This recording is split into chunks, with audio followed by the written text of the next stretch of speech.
I'm now going to ask the Chief Executive for apologies.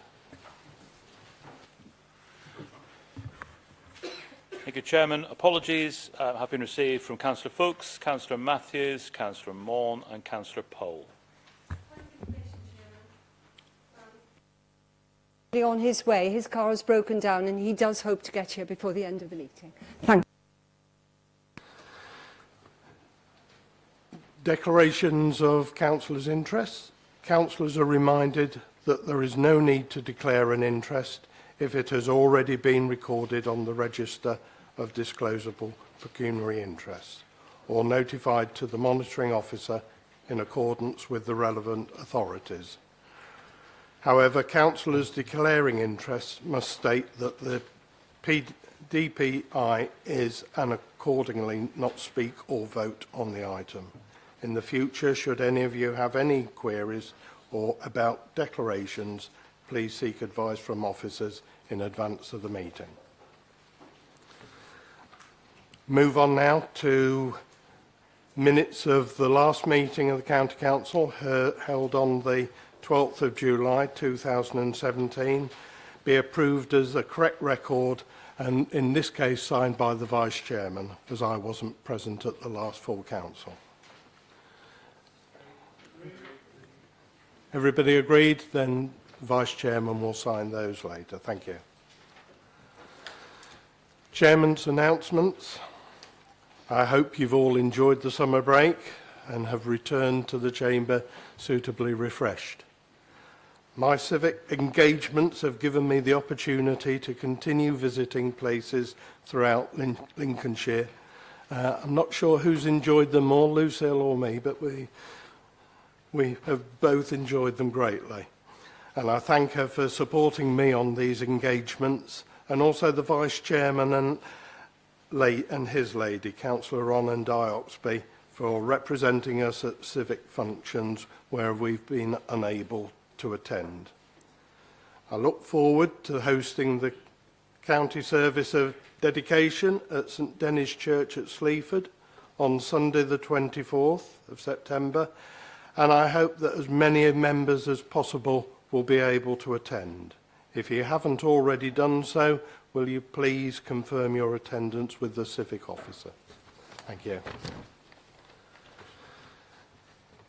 Finally, for Chairman's announcements, it's great sadness that I have to report the death of Lee Rowley, Senior Project Leader for the county's highways team. Lee was a highly respected officer and will be greatly missed. Our thoughts are with Lee's family, friends and colleagues at this difficult time. Right, we move on to item number 5. Statements by the leader and members of the executive are detailed as report reference number 5 in the agenda which has been previously circulated.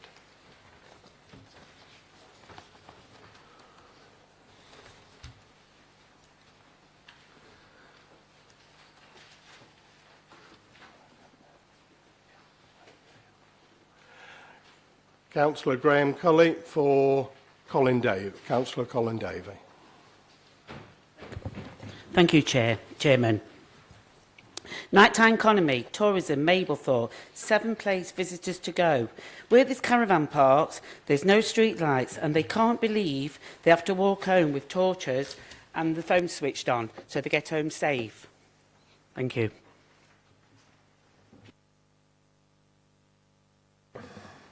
I'm not sure if this question is probably relevant for me. If it's about street lighting, it might be my colleague Richard Davis. But as you know, Councillor Cullen, I'm a huge supporter of the coastal economy. I'm a huge supporter in making sure we double the value of it in the years ahead, and making sure that we have good plans for that are really important. I'm very clear there's a lot of new developments being proposed, particularly around the visitor economy. Those developments need to be properly planned, and issues around lighting them, etc., should be dealt with in the development stage with the local planning authority. So we'll be encouraging that dialogue, obviously. In terms of the past decisions regarding street lighting, there is going to be a working group, a panel here to look at those issues, and that will be brought back through the scrutiny process in time ahead. So we'll have to wait and see how that does. Thank you.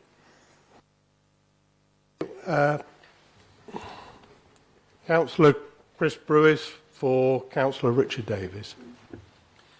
Thank you, Chairman.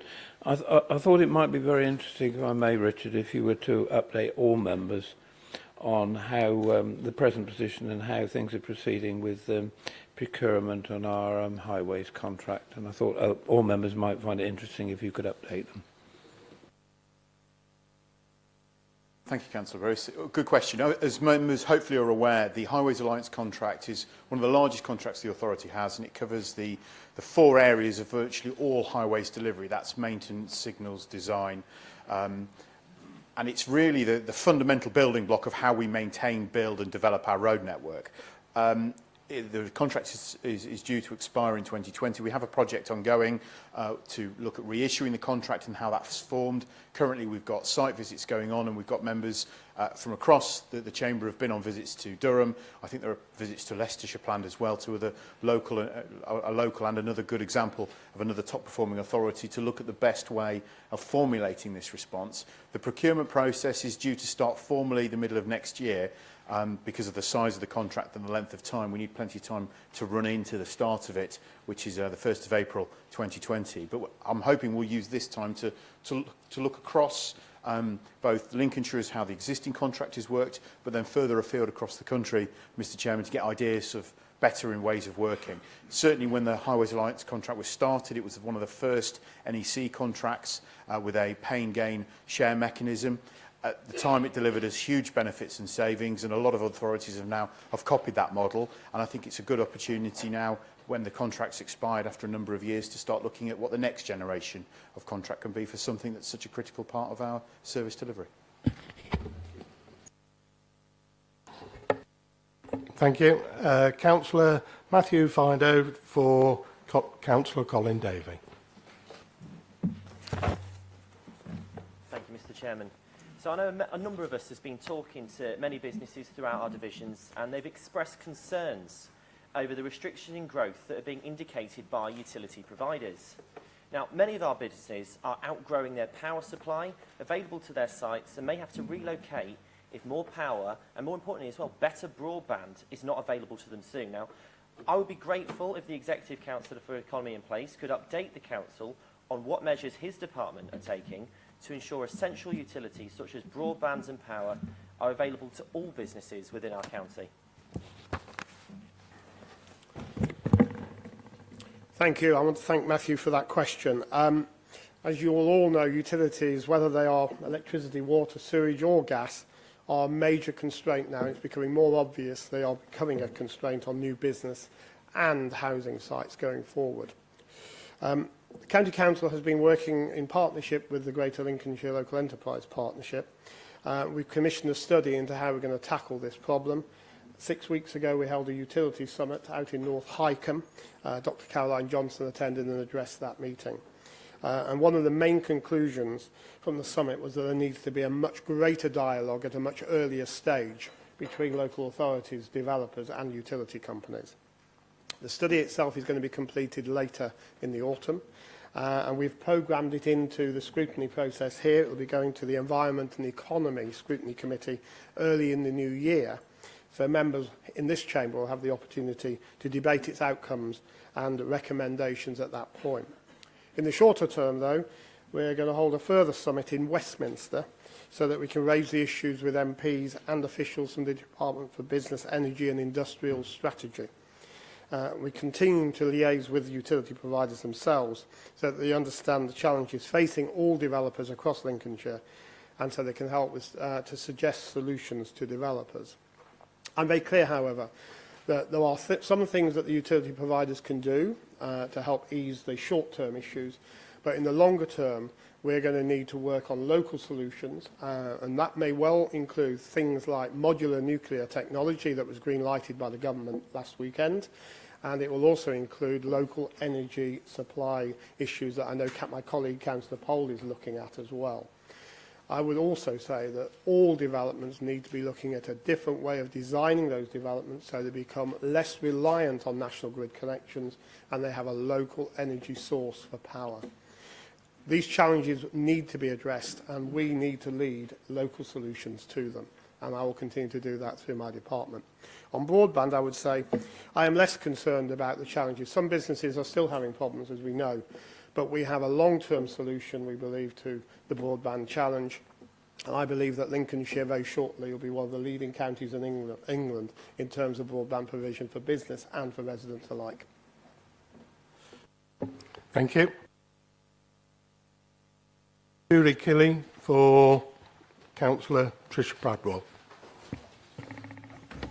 Thank you, Chair. What is the County Council doing to support village schools which provide a valuable contribution to their local area, but because of their size, some of them have problems?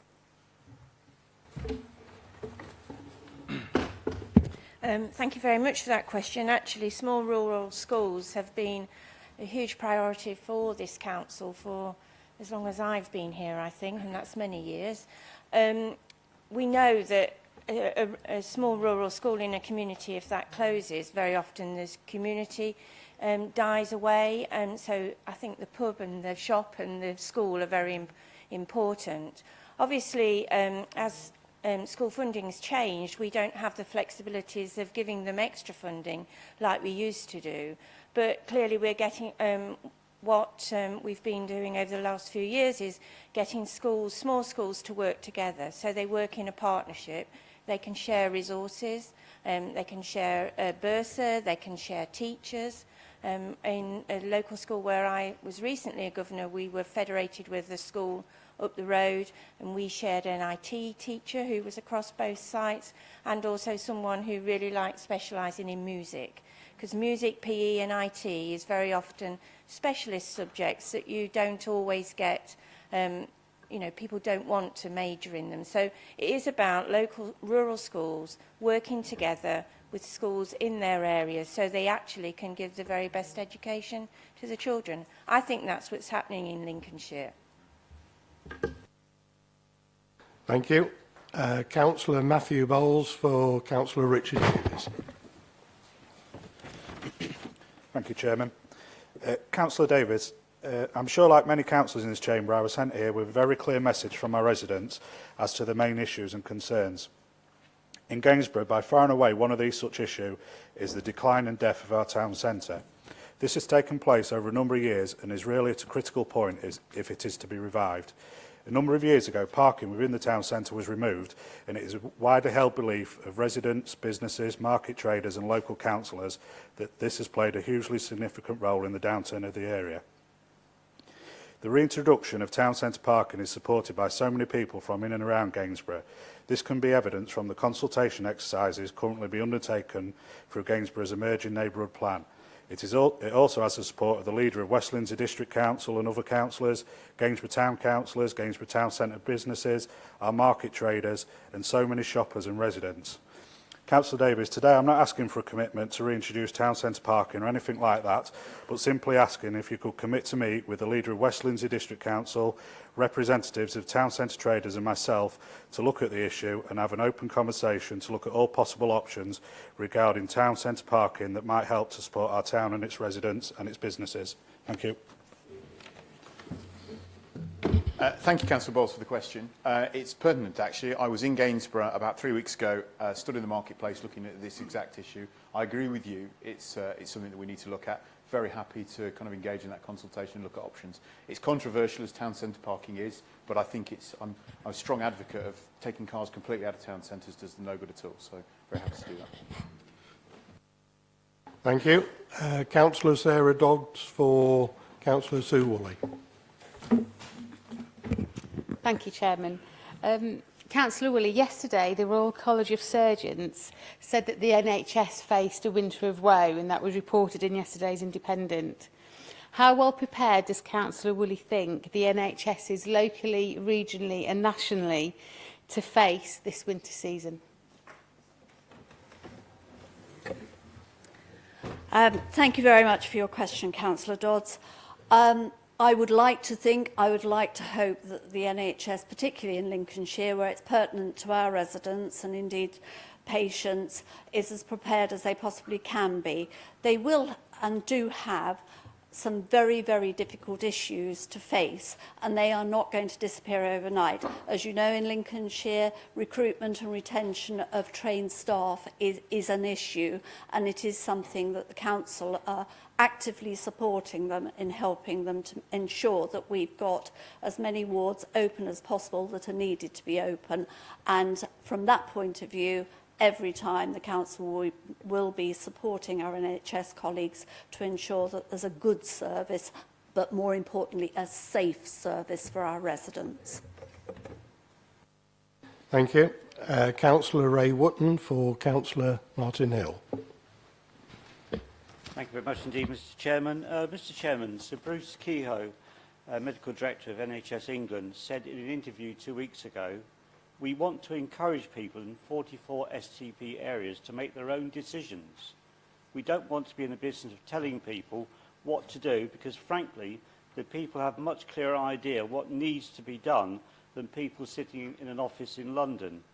My question to Councillor Hill, Leader of the Council, is does he support the Lincolnshire Health Scrutiny Committee decision this week to call upon ULHT to do the same regarding Grantham Hospital and the future of healthcare in Lincolnshire?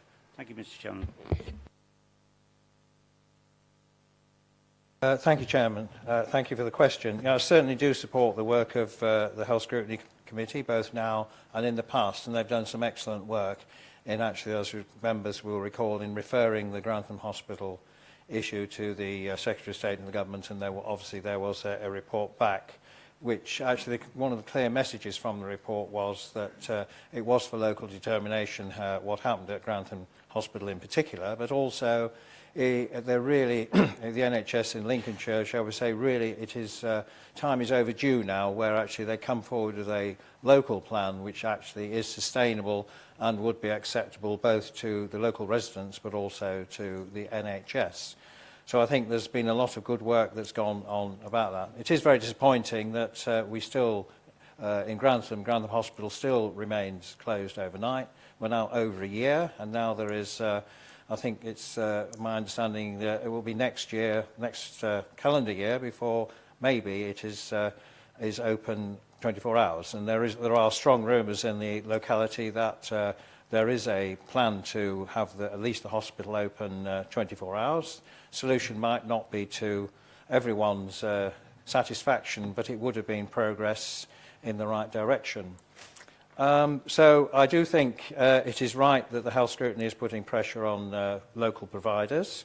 And I would say, and I would genuinely say this, the local providers and the ULHT are doing their utmost to actually resolve the problem. And I do believe them when they say they're trying their best to actually recruit enough qualified staff to actually deliver a 24-hour hospital in Grantham and other issues elsewhere. I think they are trying their best, but as we know, they are actually struggling with recruitment. So I think, I'm not saying they're perfect, but they're doing they are trying at least. I think my only comment is really, I would probably like to send that comment straight back to Sir Bruce Kehoe, because I have no evidence, I have nothing in writing, but I think one of the problems, quite frankly, is that local providers are being directed centrally. I think that is a fact. And I do think that those words are very apt. So I think, A, we need to actually probably challenge that, and perhaps working with local NHS providers in Lincolnshire, all of the community and the county council, we probably need to come forward and say, well, this is what we find acceptable. And if members who were here before recall, we unanimously rejected the previous STP, the Sustainable Transformation Plan the NHS produced, but there were many issues in there which we actually supported, and the view was that if the NHS was able to change a few things, a few important things, we probably would be in a position to accept it. It's regrettable we haven't got to that stage, and again I come back to the point that I have a strong suspicion that there is decisions being made not in Lincolnshire which are affecting Lincolnshire. So I think it's beholden upon us as a council to try and work with NHS partners to at least come up with a plan we can present to government, because the risk is, because of the pressures on the NHS, something will be imposed on us. And if it's imposed from London, I can guarantee it's something we won't like. Thank you. Councillor Marianne Overton for Councillor Martin Hill. Thank you very much, Chairman. Nationally, I know Councillor Hill will know that we have been fighting to get more funding, but also to get the requirement of the government to have a referendum if we want to raise the tax over a limit that they choose to set. Residents ask me if there is a time, is there a point where our funds are so low that we have to make a call for a referendum, perhaps for ours, but actually, perhaps more importantly, for income tax levels. Thank you. Okay, I mean, I thought the question was about a referendum on council tax levels, but obviously income tax, obviously a matter for national government. Well, I have to say we have a cap, a 4% cap, as you're well aware. I'm very reluctant, and I think my colleagues would be very reluctant to suddenly go mad and actually go for a referendum on huge increases in council tax. Because although we are capped at 4%, every year adding 4% on the council tax bill will become actually a substantial issue for residents in years to come. And I've always been the view that the answer for us, of course, is not to just ask for more piling on more council tax to a population which, on average, is poorer than many other parts. We're not Surrey, we're not wealthy Oxfordshire or Buckinghamshire. There's a lot of people on low incomes in Lincolnshire. The solution is in the paper we've got before us today, because if we had fair funding in Lincolnshire, we would have £116 million extra coming into the greater Lincolnshire area. That would actually make a massive difference, as we all know. So I think the Council's best efforts are focused on getting a fair formula agreed so that over time we can get to a stage where the residents of Lincolnshire are not paying twice as much council tax as residents of inner London, and at the same time getting fewer services, because the system is blatantly unfair, it's inexcusable, we can't carry on agreeing to it or even lying down and supporting it. So I think that's the solution, not piling more and more council tax on suffering residents. Thank you. Next we have Councillor Alison Austin for Councillor Richard Davies. Thank you, Chairman. Councillor Davies, my question is concerning train services, but it is very much in layman's terms. There's no direct train service between Boston or Skegness and Lincoln, it being necessary to change at Sleaford. Moreover, the timing of trains in the morning is such that it is impossible to arrive in Lincoln at a sensible time for work or college. Increasingly, residents of these two towns can expect to travel to Lincoln more for health-related appointments, and some of those with disabilities are unable to change platforms at Sleaford when the station is unmanned. At this time, my question is, please, when consultation is taking place regarding the franchise of our local line, please would this council consider lobbying for a direct train service connecting Boston and Skegness with Lincoln? This affects a large population who currently feel disconnected with Lincoln. Thank you. Thank you. It's a very good question. I know Councillor Newton's also raised similar issues in terms of that neck of the woods. The short answer is we wouldn't rule it out. And when it comes to rail services, I'm cognizant of the fact that you're sat in front of probably the County Council's big rail expert. So I sense perhaps he'll be better answering this question. The way that rail path analysis works is quite complicated, and the advice we're hearing as part of this process is that it is unlikely to get new routes, despite what happens in particular where it's routes that currently aren't linked together. That's not to say we wouldn't press for it, although the East Midlands Council response has some detail in it around these kind of connections. The theory is that we're more likely to get a better response by looking at those interconnections and looking at the timings. That's something that can be delivered. To start developing whole new routes is extremely complicated. I know it's something as part of the work we're doing with Midlands Connect and Transport for the East Midlands we're working very hard to do, but I think the wins are around the timetabling, the changes, because especially somewhere like Lincolnshire, we have two distinct routes with the branch line from kind of Lincoln down to Peterborough, and then we have the cross-country line from Grantham across to Skegness. It's about how we manage those two routes that cross each other. I think to get trains from one onto the other is perhaps beyond what's feasible. Happy to explore it, and we are working with the Highway Scrutiny Committee to look at this, and that may be something you want to kind of get involved with more. Thank you. Councillor Kev Clark for Councillor Barry Young.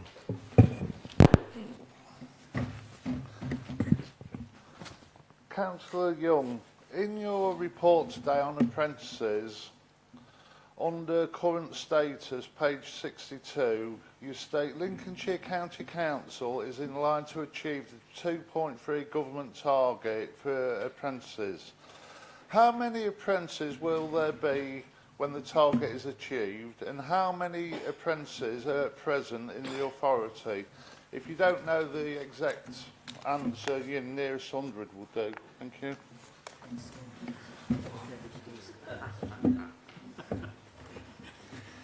I really cannot give you a sensible answer because we're not just talking about county council employees in the sense of people in this building. We're talking about schools, we're talking about fire, etc., etc., etc. I will get the numbers and get them to you as quickly as I can.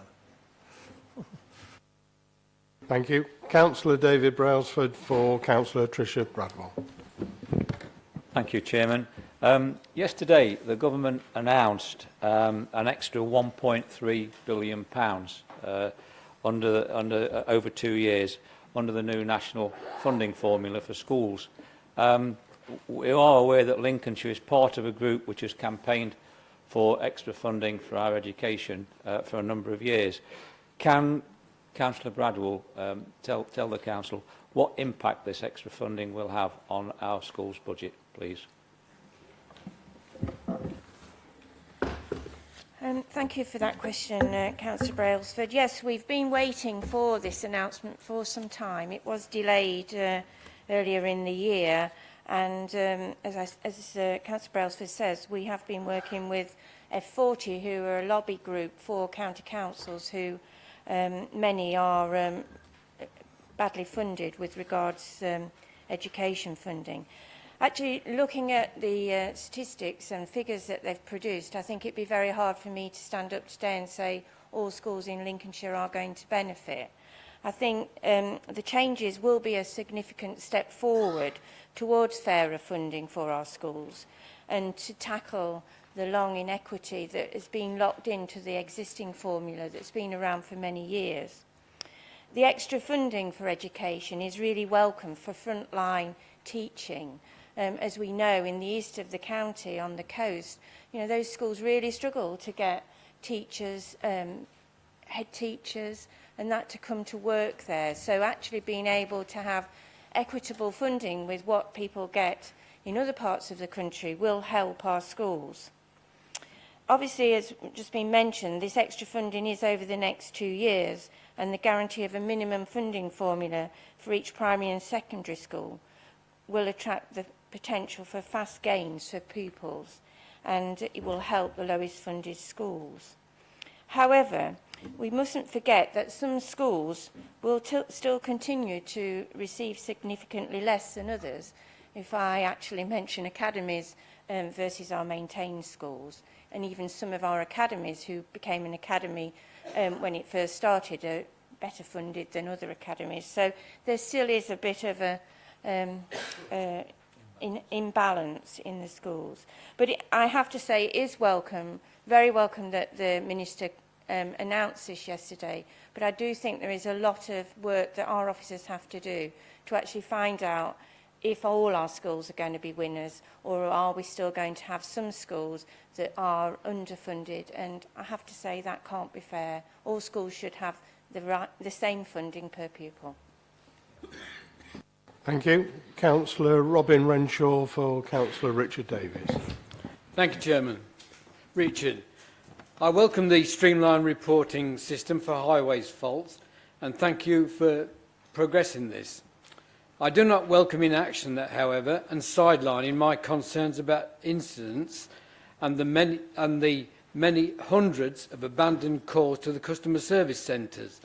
On the balance of probability, I cannot be wrong all of the time, So when incidents have been reported and physical evidence is clear that little or no action has been taken, then I ask if he wishes to consider asking members to stop reporting in the future.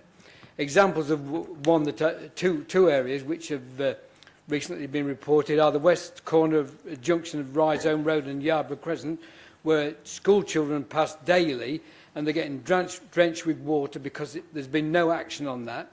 And the Greekwood Gate outside the Peacock, I repeat, outside the Peacock, where the drain has been blocked for many months, that's since June, and there's been little or no action there to give resolution. Thank you.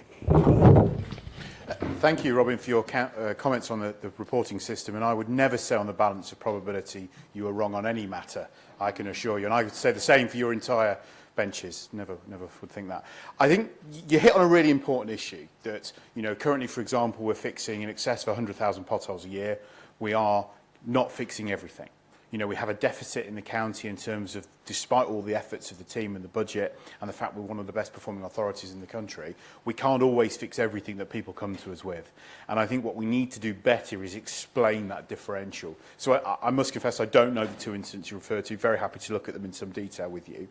It's my experience with such, and I'm aware of a flooding issue in my area, for example, where we know the flooding issue is there, we know what the solution is. However, the cost and length of works required to do that is extreme. You can certainly, with surface water flooding, and you will know this, you can, in fact, we looked at a couple when we did a ward walk, didn't we, in your area. You can be digging up huge, extensive areas. You can talk about putting new drainage schemes in, and you very rapidly get to a point where we can't afford it.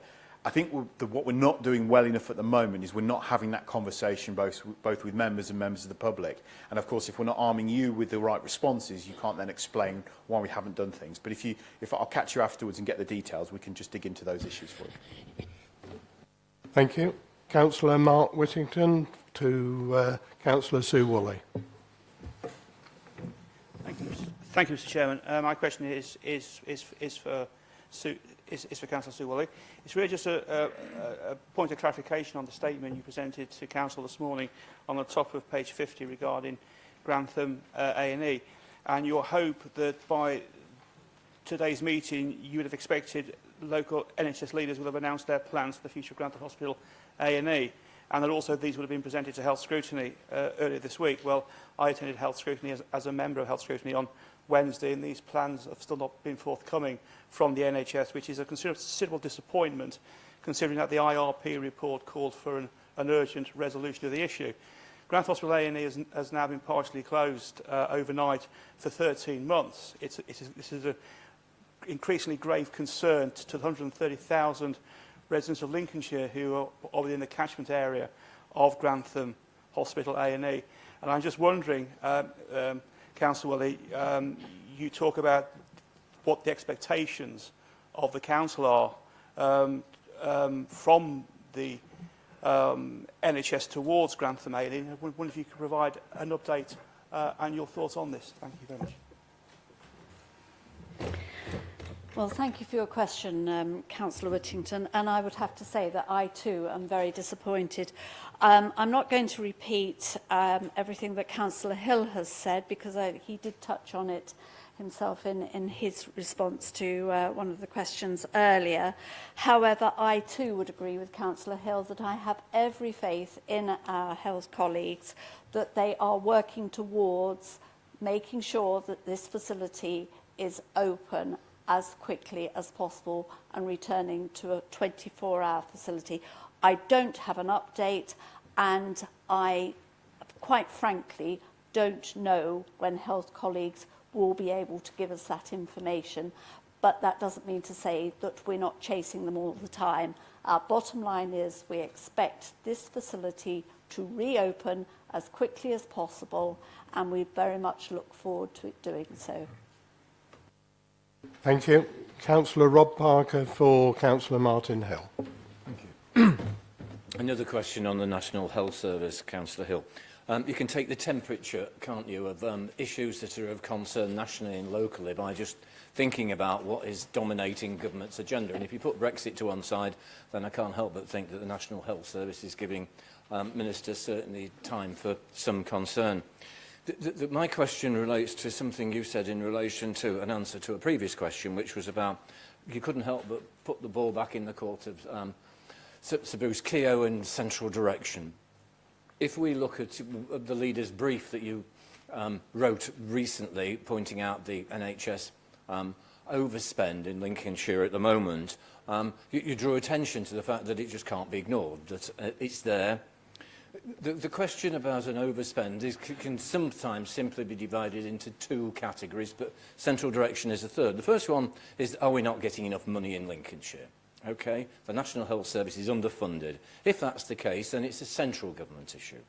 If there is sufficient money coming in and it's not being used, should we say, in the most advantageous way in order to meet the requirements, then that's maybe a local issue, but you brought in central direction.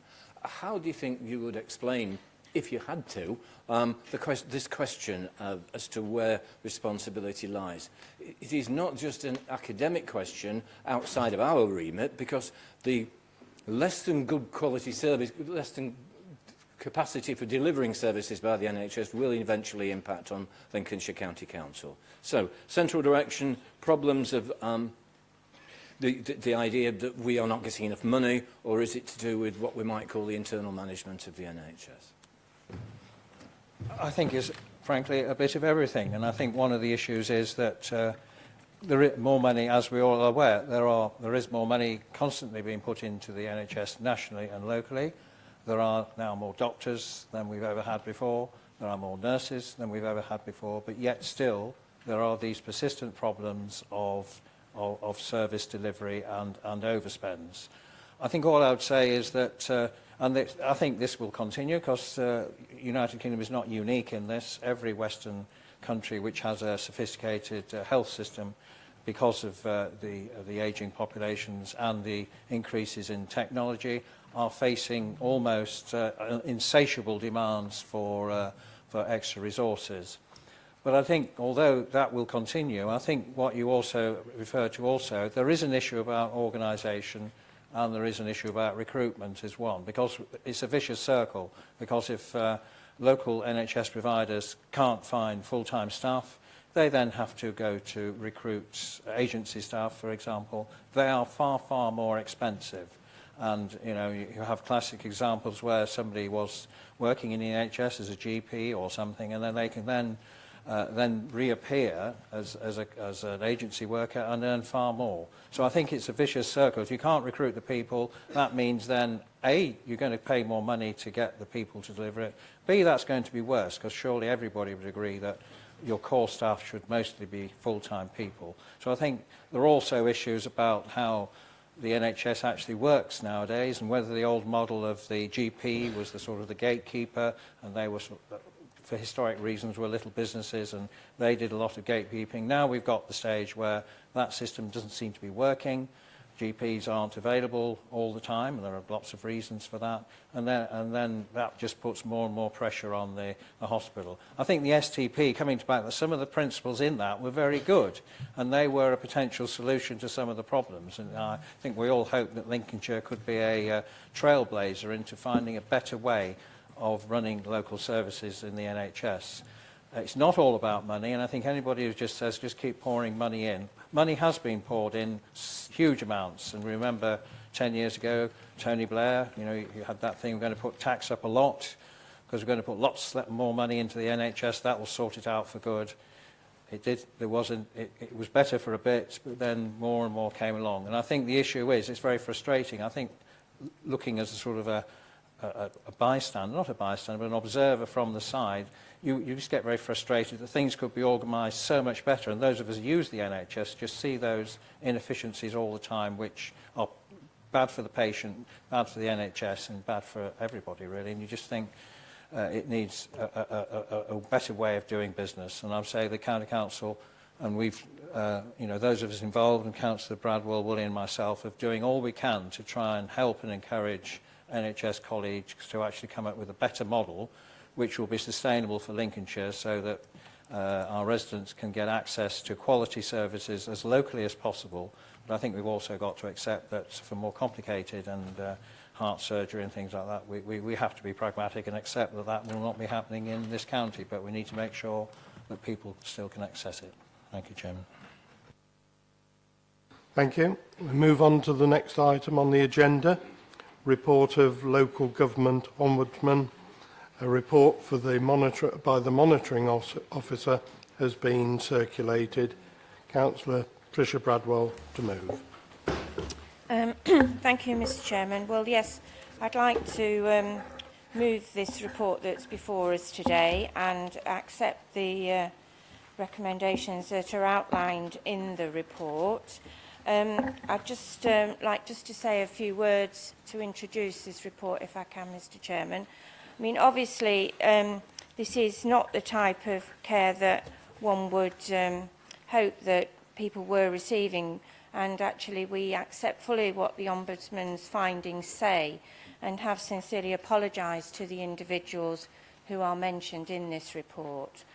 At the time, and this is no excuse, at the time in 2015 we had just re-procured a new home care contract, and we had gone down to 12 prime providers delivering home care across the county. Why we did this was because before that we were actually working with 75 home care providers, and actually we weren't able to control, well, it's not control, but work with them. We had big waiting lists. Over 100 people could be waiting for care at any one time. Having 12 providers across this county working in zones has now really shown that that was the right decision. We've only got, at any one time last week, we'd only got 10 people waiting, and so it is a much more sustainable model. But one has to accept during that period of transition, and this care was requested just 9 days into when the contract started, this home care provider wasn't able to offer the care that was needed to this lady in question. And she needed quite an extensive package of care, which was 4 visits a day and 2 people going to those visits every time. So that today would be quite a complex package of care that we would have to deliver, and that we couldn't have somebody coming out of hospital and was delivering that unless we were given quite a time scale into that. Normal care is just one person going in the morning and at night, and that is quite easy to arrange. But complex packages, I have to be honest, are still quite complicated and can take a week or two to get into place. However, obviously, what happened then was we offered the lady some respite. The family chose the nursing home, but unfortunately there was no checks and balances in place to see how long the lady was in that home. Now we have put all the recommendations of the Ombudsman in place, and actually now everyone, after 8 weeks in respite, there is an assessment done, and if that needs extending, the Director of Adult Care has to approve that. So there's a lot more checks and balances in place. So, you know, we are monitoring, and actually our commercial team do monitor, but somebody of who is, you know, quite high up in the organisation is making that decision that these extensions of respite care are taken at that level. I just want to say as well that actually we received a letter only yesterday from the couple, and they are happy with the Ombudsman's report, and actually have said that now you know, they're quite happy with the way everything's been dealt with. So that's the end of the matter for them. Obviously this council has learnt lessons, and we've, you know, absolutely taken on board, and we're really sorry that this happened to this couple. The report does say that actually there are others in the same situation. There are no others in the same situation now. There were some people also in other areas of the county who had to go into respite because, as I say, the contract had just started, but no more now. I'll sit down, Mr. Chairman, and obviously let people debate this matter. Thank you. Thank you. Councillor Sarah Dobbs for Councillor Tricia Bradwell.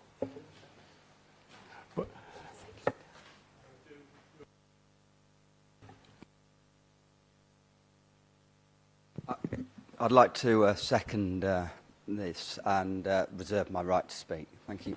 Thank you. Thank you. Thank you, Councillor Bradwell, for that update. First of all, following on from a question I asked you yesterday, I just wondered if we could clarify the position with the awareness that the couple may have about today's proceedings. And I know that my colleagues behind me would like to extend our sympathy and best wishes to them for the experiences that they've had, and wish them all the best in moving forward for their futures.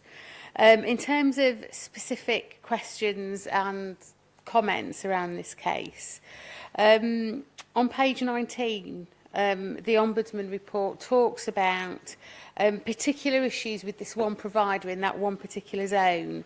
I would just like to ask, in hindsight, is there anything that we should have picked up in the commissioning stage that we can look back on and learn from, in terms of, yeah, we actually should have done something different at that commissioning point to avoid this situation arising?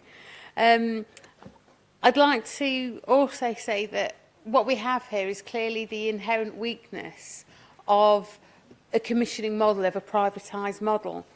The difficulty is not that this particular woman needed 4 visits by 2 people a day. The problem actually is that makes it non-profitable for the provider. The problem is not with the level of care she needed. The problem is with this privatised model and the profit margins driving behind it. And the reason it won't be an isolated case is because of that. Because of that, this council has had financial difficulty seeped upon it. We've had to pay more, not just for that respite placement, but now in terms of damages and costs to the residents. It's obviously harmed us reputationally, otherwise we wouldn't be here discussing it today. And it's done human harm, most importantly, to those residents involved. What I would ask, therefore, and here I refer to page 83 of the report, we were worried about spot contracting here because it may affect the prime provider's status. What we must learn from this, and what we must always remember, is that our people come before our providers. The needs of our residents are more important than the needs of our commissioning model and the needs of these providers who do a good job. I'm not knocking them, but their needs are not paramount. I hope what it does, and again it's something that I've picked out in the report, it talks a lot about how wishes and needs sometimes don't align, and that our frontline workers need to be better at explaining the difference of the two between them. I hope what we do is we align our wishes to provide the best care in the best way to our residents, to the needs of our residents. Dodds. I have finished, and that the two align and match up wholly. Thank you. Councillor Bradwell, would you like to? Yes, there are several more.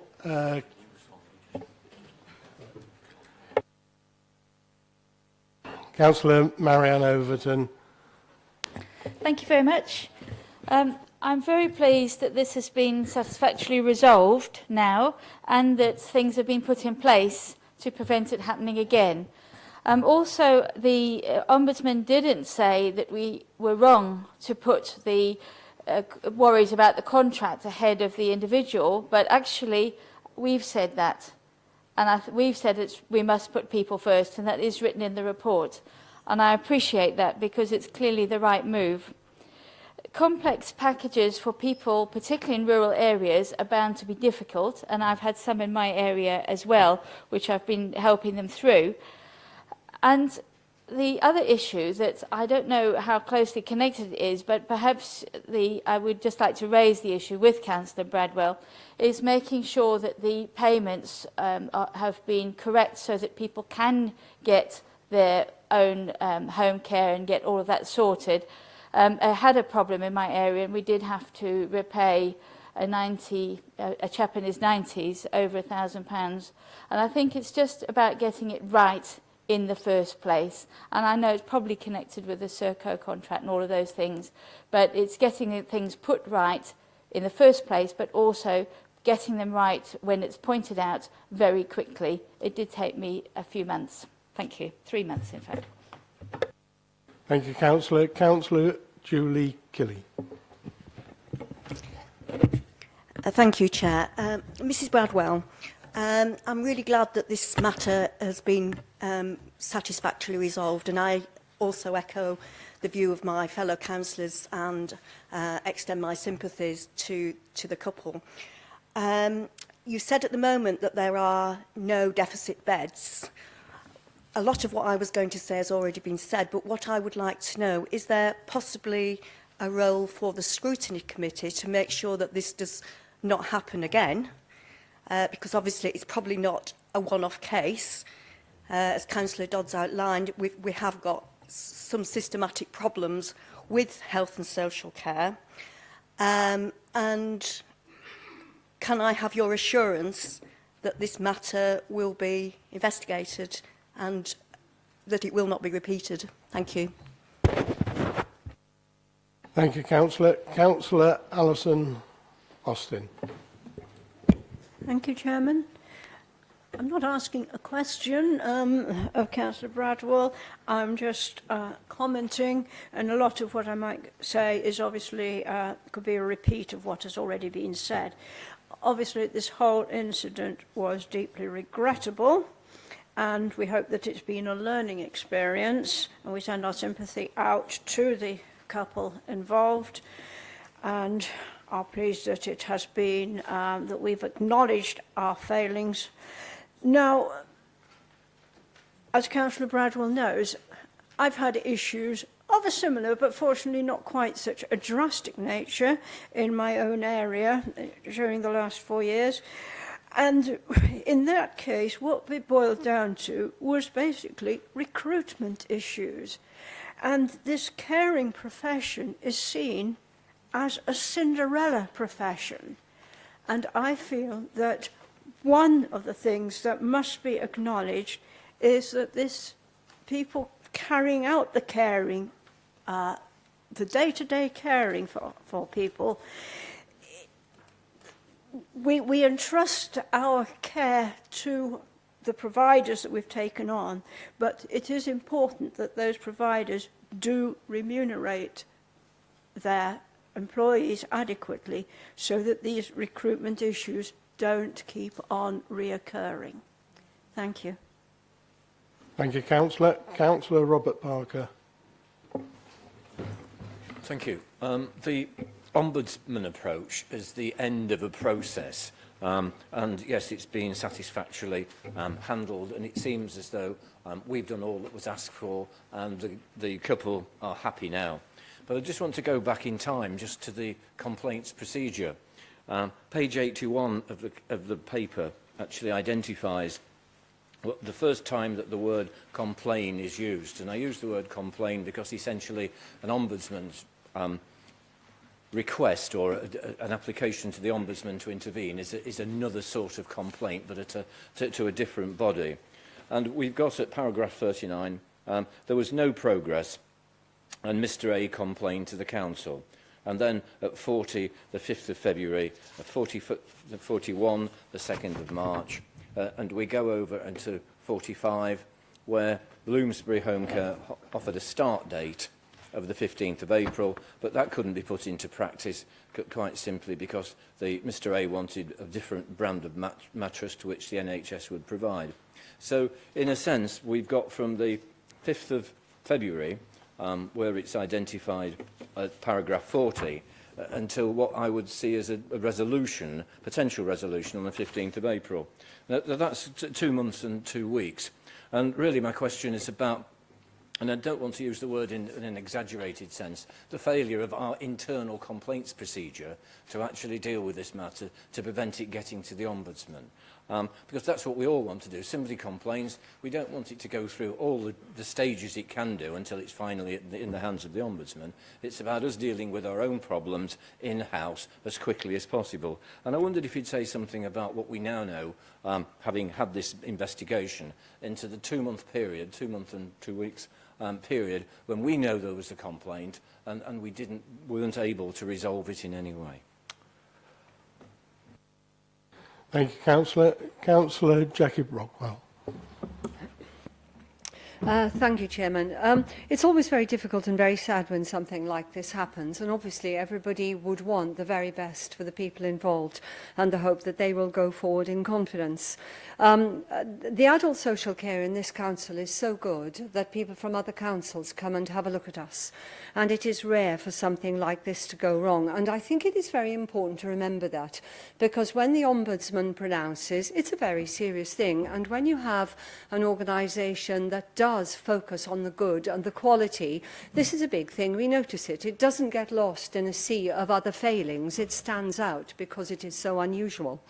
I think it is absolutely right that we should take very serious note and that we should obviously do our best willingly, and I'm proud of the fact that we're not grudging in our response to the Ombudsman here. An incident like this, although we wouldn't want it, can actually be very, very strengthening. And I noticed that Councillor Bradwell hasn't just looked at this incident. What she's done is looked at the whole process around it so that nobody else can fall through the trap. That, to me, is healthy. We're saying, yes, we got it wrong, but now let's not just get it right for these people, let's get it right for everybody. So this has highlighted something that ultimately will improve our offer to people. And I think it is very important to bring those positives forward as well, while never failing to acknowledge that people were very unhappy and that we needed to support them. So good things can come out of this, and I do have strong confidence in our adult care social department that this is what will happen. Thank you. Councillor Martin Hill. Yeah, thank you, Chairman. I think, bearing in mind the challenge that ourselves and all other social care providers, councils have, we actually provide care to thousands of people every single day.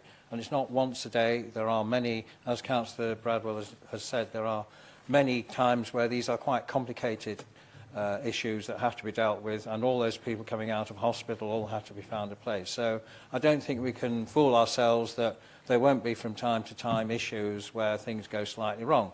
And to me, it seems here what's gone wrong is the fact that because of the change in the new arrangements in that period, the council probably didn't note that although the person in concern was safe, and that's the major important. There wasn't no issue of safety here, but it's quite clear that they were.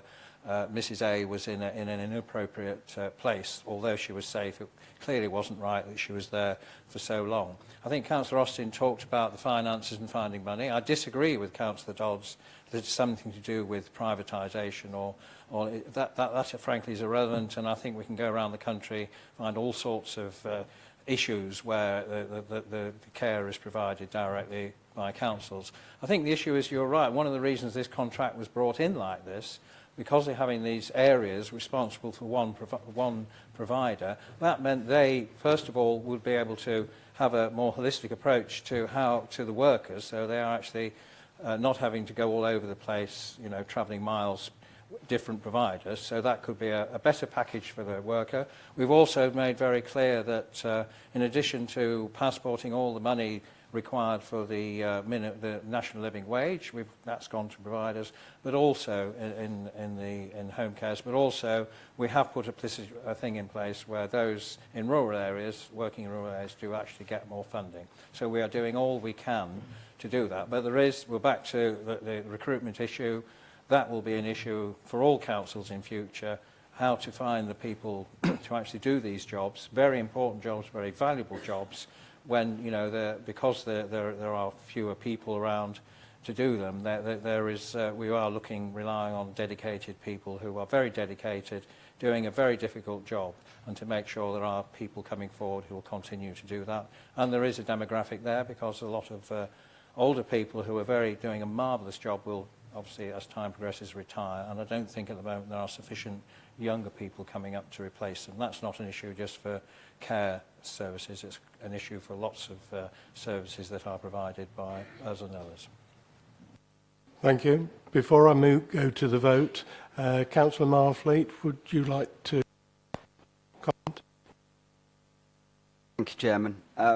I think basically most things have all been said. It is very unfortunate when a situation like this happens, and my thoughts go to the people.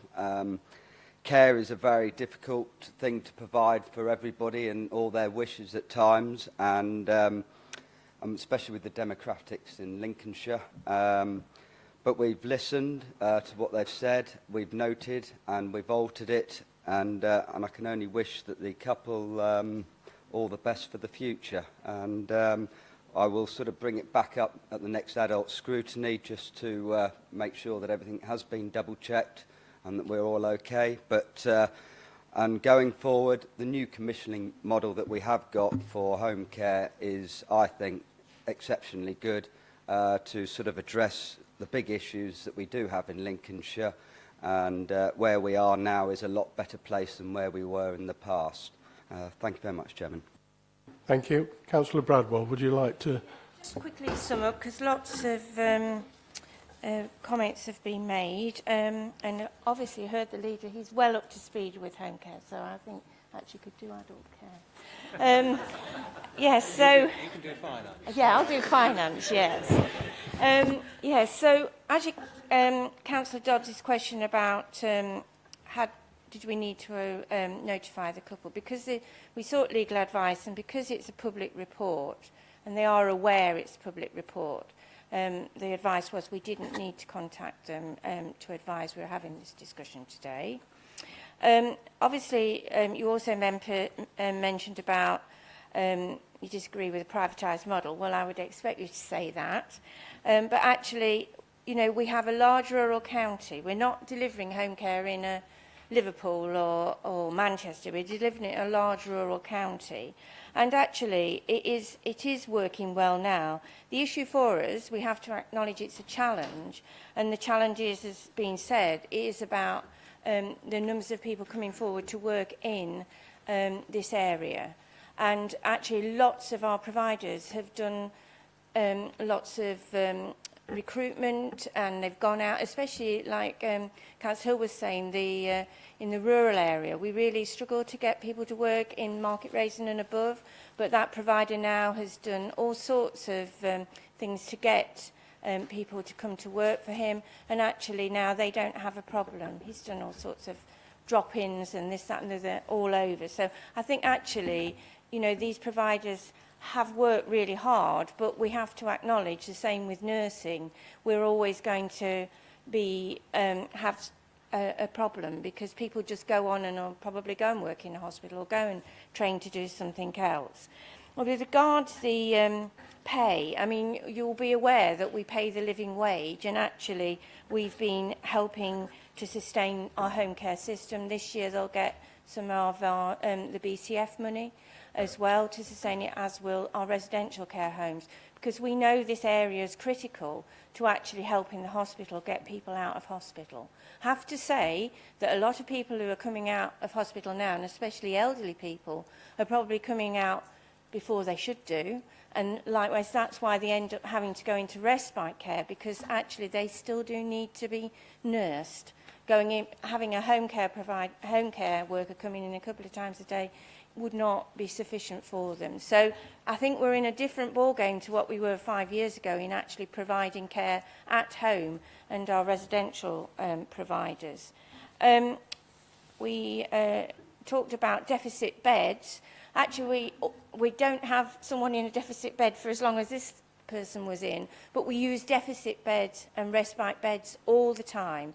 We've actually, because we struggle for nursing and residential care down in the south of the county, Stamford area and that, we've actually had to block book some deficit beds down there with our health colleagues, so that actually people coming out of Peterborough Hospital have somewhere to go to. So, you know, we do still need to do them, but the thing is now, there are the checks and balances in place that someone would not be left there for months on end. And I think that's where I need to try and reassure you. And obviously, Councillor Marfleet said, home care, residential care go to scrutiny on a regular basis, but obviously they will be checking to make sure that what I'm saying and officers are saying, you know, is still continuing to happen.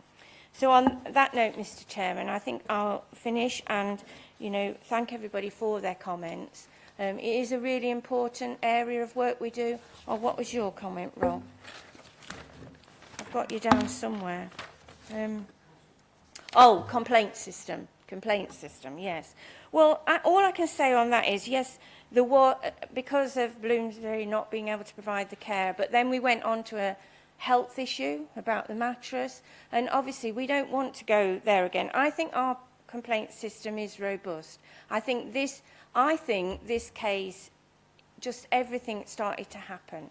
It was not something I'm proud of, actually having this Ombudsman report in front of us today, but I think the thing is we have learnt lessons, and we are in a different place with our home care provision now to what we were in 2015. But as I say, I think the complaint system, we get complaints regularly from people in adult care, and I believe they are dealt with. But I think on this occasion, it just rumbled and rumbled on, which wasn't acceptable.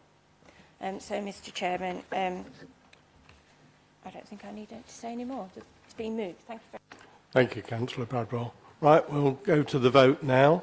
All those in favour, please indicate.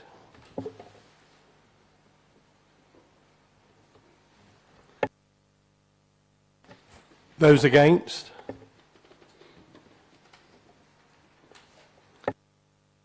Any abstentions? Then that has been approved. Thank you very much. We'll move on to item number 8 now, lobbying for a fair deal for Greater Lincolnshire, a report by the Executive Director of Finance and Public Protection has been circulated. Councillor Martin Hill to move. Well, thank you, Chairman. Unanimous decision seems to be the order of the day, so let's hope we can continue with doing that. Obviously, members will recall that at the previous council meeting, we actually unanimously agreed, again, this campaign for lobbying for a fair funding deal for Lincolnshire. So I'm just basically updating you on progress and why this paper has come back. So obviously that was very much about the county council lobbying for a fair deal, because there's a clear incentive, always has been, for us to get a better deal. And I think then we were looking at the wider community, if you like, in Lincolnshire, because all of those as well suffer from the same problem. So there's been discussions, and very productive discussions, I have to say, with district councils and business colleagues and other sectors in education and health and various other people. So I've yet to meet anybody who feels this is a bad idea, and if you're in Lincolnshire, why would you? Because if we got an extra £116 million a year is what the figure we've sort of, which has been carefully worked through by finance colleagues here and verified by people in London. If the Greater Lincolnshire area was able to have another £116 million a year, that is almost mind-boggling what we could all do with it. So we have agreed so far. So the next step is that there is a meeting of Greater Lincolnshire leaders and chief execs on the 22nd of this month, and I'm confident there that there will be an agreement to actually go forward with the campaign. And then basically the plan at the moment is that there will be hopefully there will be an open letter to ministers and the government asking for them to fulfil their commitment, because if you remember, the government has publicly said in the Queen's speech that they are committed to fair funding for local government. So reminding them of that, and obviously encourage them to get on with it as quickly as possible. So the thought is that council leaders, members of parliament and people like that will actually sign that document and an open letter to to the ministers. This is also going on in other county areas throughout the county, because the trouble is, if we get £116 million extra, if there's no more money in the system, somebody else is going to be losing their equivalent. So there will be a battle, because those who are doing very well out of the system currently will obviously resist and try and come up with the reasons why it shouldn't happen. So in addition to the open letter, then we're hopefully going to agree, this is obviously subject to the agreement of partners on the 22nd of the month, that then there will be a public campaign asking organisations and individuals to support a statement that this is what we want to do. Because I think in the past, and we've already, when I answered Councillor Overton's question, in the past it's been very annoying and very frustrating that we are actually get half the resources that some other areas of the country get. We've coped with it because we could, but in a climate where every year we're expected to find savings and putting council tax up every single year, I don't think we can, as I've just said at the previous council meeting, we can't just carry on quietly allowing that to happen. And I think the time has come now to actually make this strong case, because there is a window of opportunity. Government is also looking at, as we know, the localisation of business rates, and that's sort of gone into a bit of a stall, and there are now some doubts about whether that will ever happen in any reality, but the government has got to come up with a system where it funds, and so the commitment from the government is there. I think we need to take advantage of that and all work together. So it's going very well at the moment, and I think we are in a position, hopefully, that we will do so. But I do need to wait for colleagues to other councils, etc., to endorse what we're doing. And already, of course, there have some district councils have already started on the process of agreeing a joint motion, because we've all circulated this, and there'll be a similar motion, hopefully eventually passed by all councils, all 10 councils in Lincolnshire, and then we can move forward in terms of making it a good campaign, a simple campaign. It's all about fairness. We're not asking for anything more than we should deserve, and I think being pragmatic, it's all about the formula, because one of the problems we have, every so often there's a crisis, and then we have an issue, we go along, and it's going on for years and years and years. Let's go down to London, and a temporary short-term fix is made, like it was 2 years ago. What we need is the formula sorting out so these crises don't keep happening, and then we can move forward. And of course, the other part of the issue is that LGA in particular is also lobbying, and other organisations, for a greater pot of money to come to local government, and that's a sort of a parallel piece of work which is also progressing. And I think if we can, and other county areas can actually make a joint campaign, hopefully it will be unanswerable, because the formula that we've worked on has not been challenged by anybody. It was Leicestershire County Council who came up with it. Really, apart from some nibbles at the edges, nobody's actually academically challenged what we're saying, because we all provide the same level of services, and mostly all pay our people the same. Obviously in London there is a slight premium. Thank you, Chairman. Thank you, Councillor. Do I have a seconder? Second that, and just quickly say, I won't stand up anymore then, my feet up. Just like to say that fully endorse what Councillor Hill's saying. I think for too long Lincolnshire has tried to manage on our funding, and we do really well. You heard Councillor Davies say earlier about how many potholes we fill a year. You know, we have an excellent children's services. Adult care is good as well. You know, our services are good, but you have to ask, what could we be providing more for our residents of Lincolnshire if we actually did get 100 million or so extra a year? It would really, really be good. And I think that when you talk to residents and you say to the residents I represent are quite happy, you know, as long as they get the roads done and a few other things. But actually, when you explain to them how much money we could have if we were funded fairly, then, you know, they start to think, well, yeah, we could have a lot more. So I think it's most important that we do all join together across the county to actually say, you know, we've had enough now. You know, you need to give us what we deserve. And I think also the government many governments have always thought, oh, it's easy to provide services in a rural area, it's much more difficult in an inner city.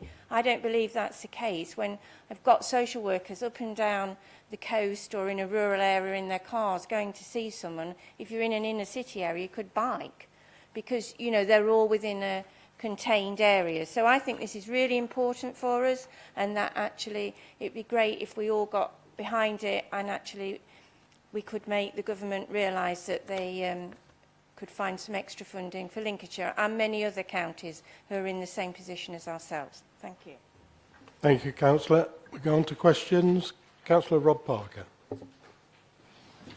Not questions. It just takes me back a little to the 2005 era when we had a Missing Millions campaign. Now, the Missing Millions campaign was different because our Conservative council here was taking on a Labour national government. And it was about missing millions, we're not getting our fair share.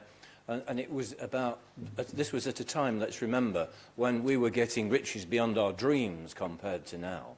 So it's the tone that's interesting, I find. I think there are two separate issues.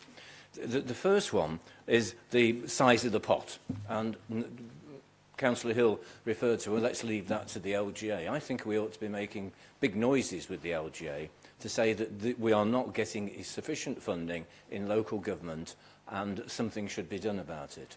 The argument about austerity is shot through, and we ought to be making claims to government for a fairer distribution of the national pot into local government and into local services. And that's the weakness of this particular paper. I don't think that's going to happen because there is the umbilical cord between a Conservative government that's only there backed by the DUP and an authority which is Conservative control with a big majority.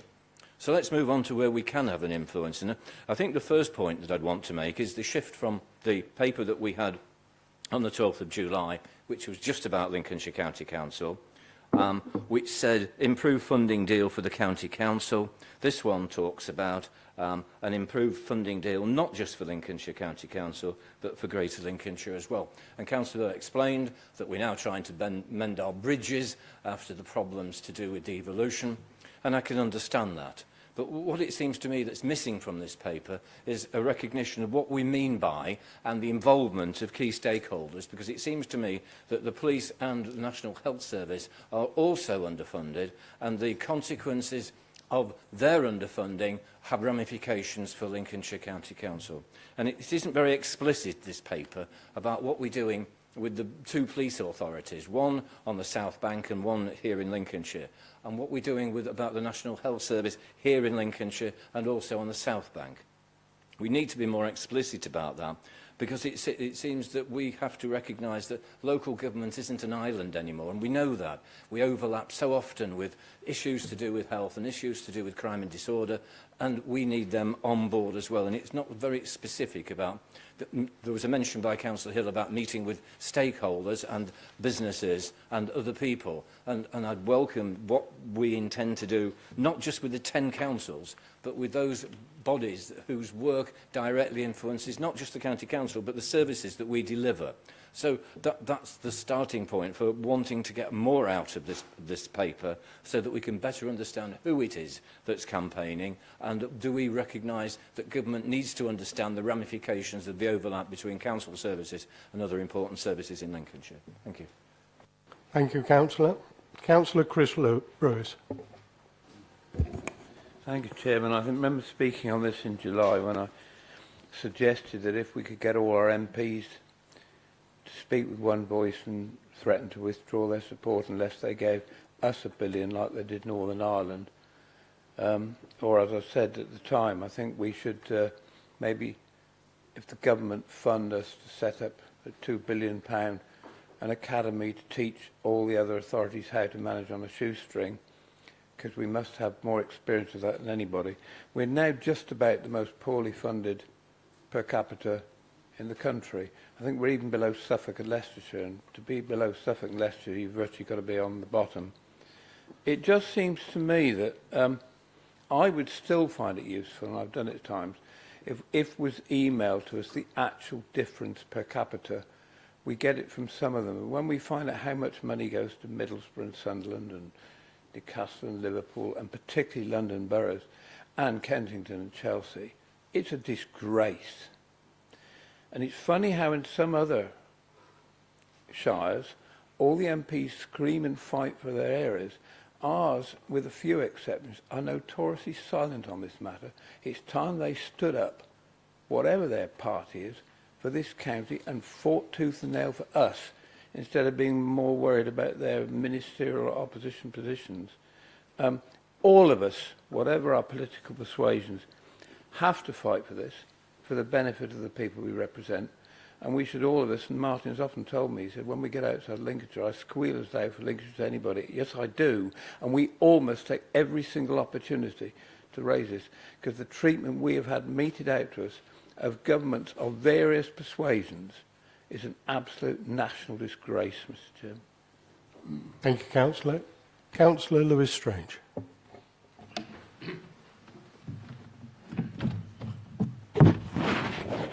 I thank you, Chairman.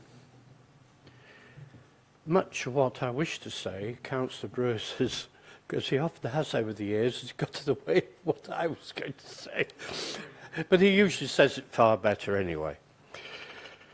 But for many years, we as a council have campaigned for a decent financial deal for Lincolnshire. Sadly, ours and other shire counties' campaigns have largely fallen on deaf ears of governments of either colour. I make 2 points, and here I agree with Councillor Brewis and others, the need for our MPs to hunt as a pack, as they do on the North Bank and the South Bank of the Humber. When something needs doing, they go and really rattle the doors of ministers' offices.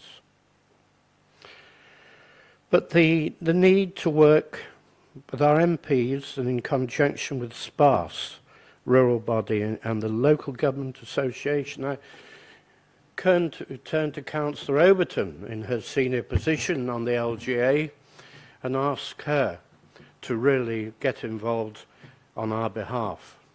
She carries some weight in that organisation.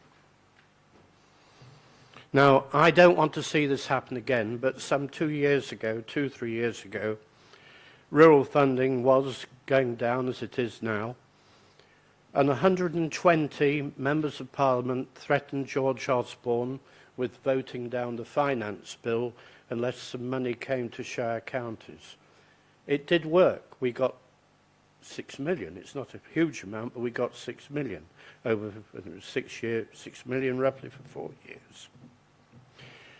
So threats, unfortunately, do work.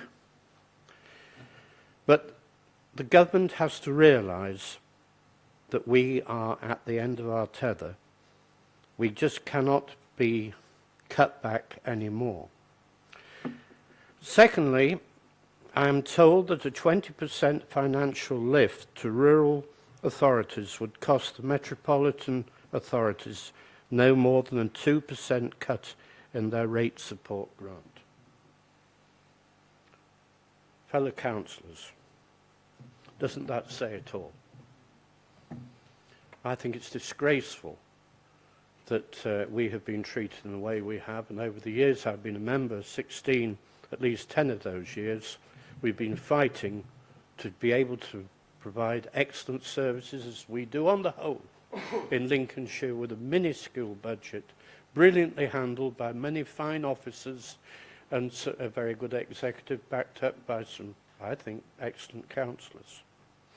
So we do need our MPs, Chairman, to really get involved and bat for us.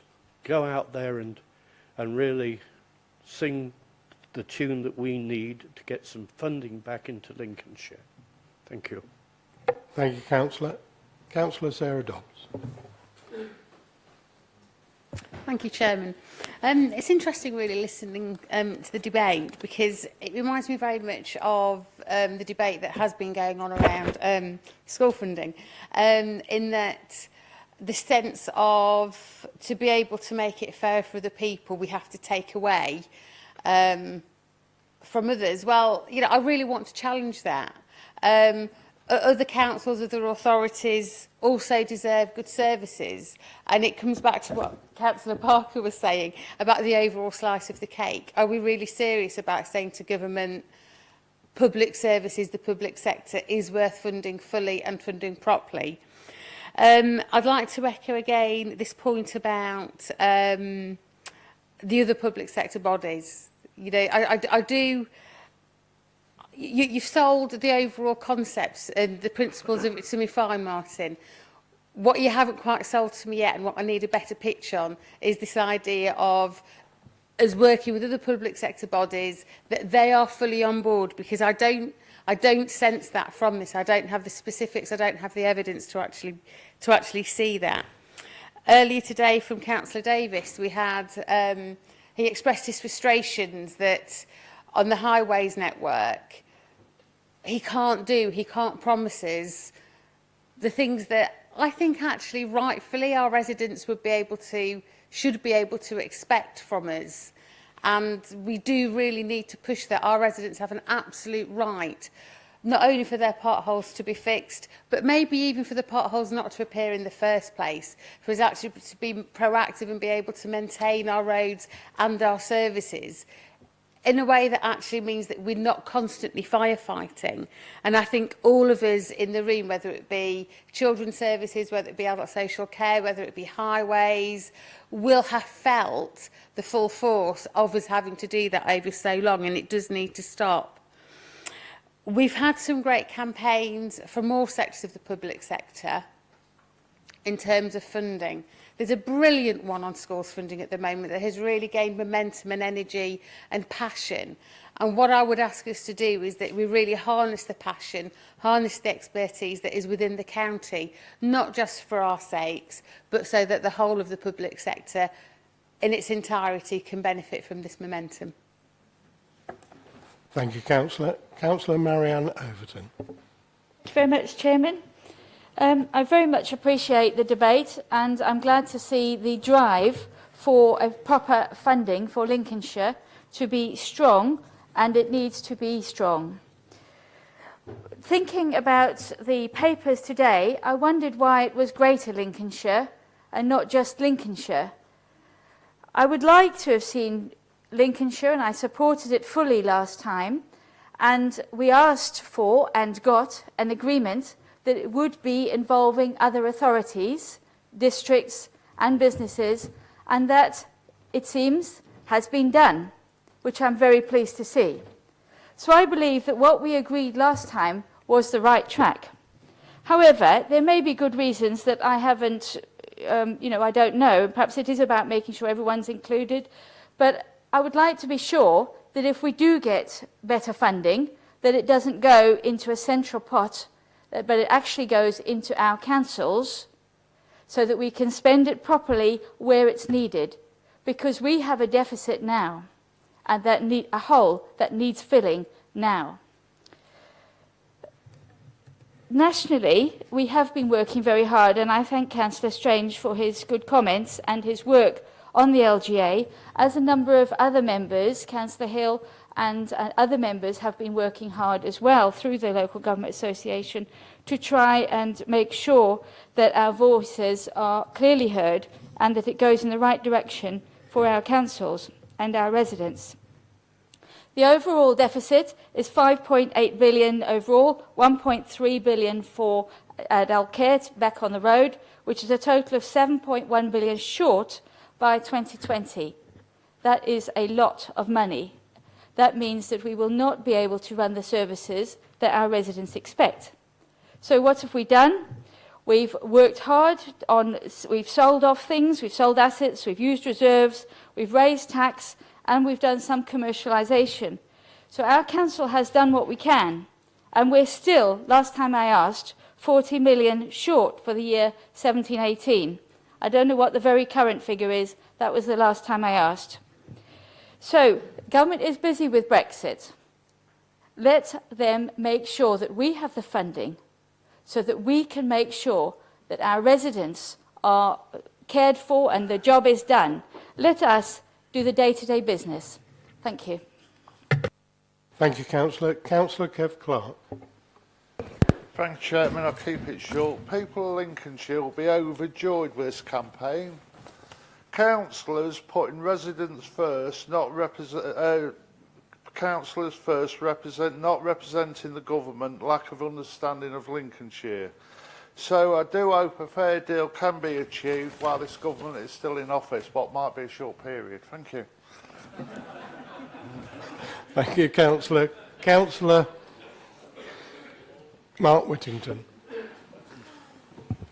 Thank you, Mr. Chairman. I'd like to just comment on some comments that Councillor Strange made. I know that Councillor Strange for many years was the LCC representative to the Sparks Group on the Rural Services Network and did some sterling work. It's been my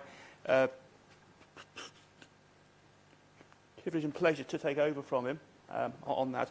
I attended a meeting of the Rural Services Network last week, and rural funding is a real major concern for all rural areas and was a key part of the meetings. The Rural Services Network do have a lot of meetings with the all-party parliamentary group on rural funding, and I was delighted to find out that the new chair of that organisation is my predecessor as the Conservative councillor for Grantham Araby, Joe Churchill MP. So hopefully we can use some of our sort of local contacts, as it were, to put some pressure on that group. Just one point, actually, that has been made by the Labour benches, talking about other public sector bodies. Well, they must be reading a different report to me, because on page 90, section 8, it talks about the council engaging with Greater Lincolnshire councils.